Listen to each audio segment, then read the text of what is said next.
Having grown up with money, I'm worried I won't be able to give my kids what I had. I won't lie, I had an amazing childhood.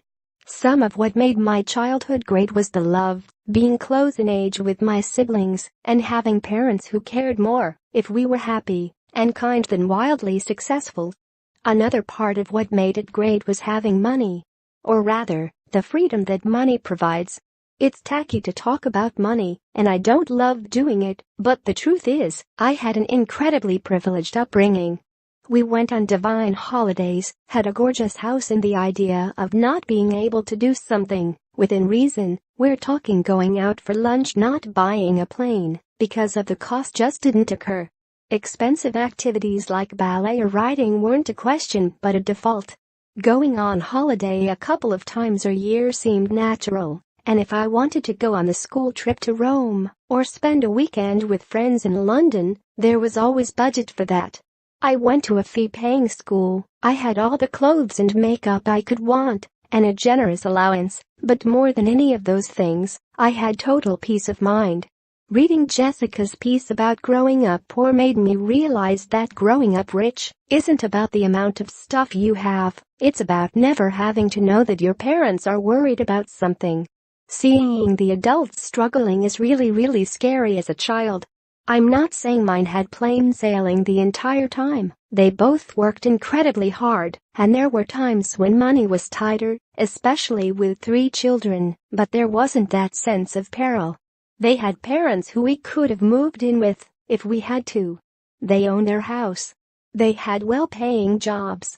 Money might be a bit of a worry, but it was never the overwhelming, draining, constant obsession that comes from being totally broke.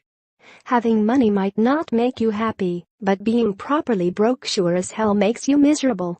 I realized, reading Jessica's piece, just how much it worries me that I won't be able to give my children that same sense of unflinching stability.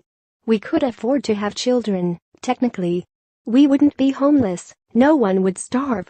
But it wouldn't be the childhood I had, the childhood I would want for my children. I hate to say it, but I adored my private all-girls boarding school, and I want my daughters to have that same opportunity that I did. My husband, who attended an overcrowded and underfunded local comp, feels even more strongly about private education than I do. And then there's the undeniable fact that having money makes growing up a little bit easier. Having the right trainers or lip gloss or highlights might not make being a teenager painless, but they certainly help. When I was a teenager, I liked having real Ugg boots and a Juicy Couture t-shirt. I don't expect to be able to give my children designer wardrobes or unlimited budgets, but I also hate the idea of them being mocked for having the wrong shoes or bag, especially when I never had to go through that myself. I've been called shallow or petty for expressing these sentiments before. I've been told that this isn't what starting a family is about, that kids don't need stuff, they need love. Have you ever considered a platonic rebound? Bride reveals how she developed vitiligo months before her big day due to stress. Woman blinded by acid attack finds love from her hospital bed. I think that's naive. To be happy, you need both. Maybe not as much stuff as I had, but I've been broke since I've been an adult, and I know what it's like.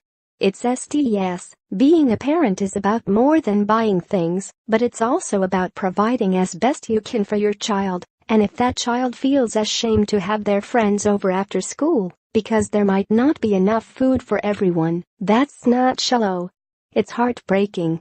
I've written before about the tension between wanting a baby and being told that I should be getting pregnant before my fertility expires into a cloud of smoke, but also desperately wanting to be ready, to be able to provide. There's a world of difference between not being able to go on holiday 3 times a year and send your children to boarding school and living in poverty. I know that. But I still can't escape the sense of guilt and panic that I'm somehow dropping the ball because I won't be able to give my children literally everything that I had growing up. Shouldn't being raised with so much privilege have equipped me to perpetuate the exact same thing for another generation? It would be stupid to put off having children forever on the basis that I may never have as much money as the previous generation did. I know that. The best I can do is to offer myself up.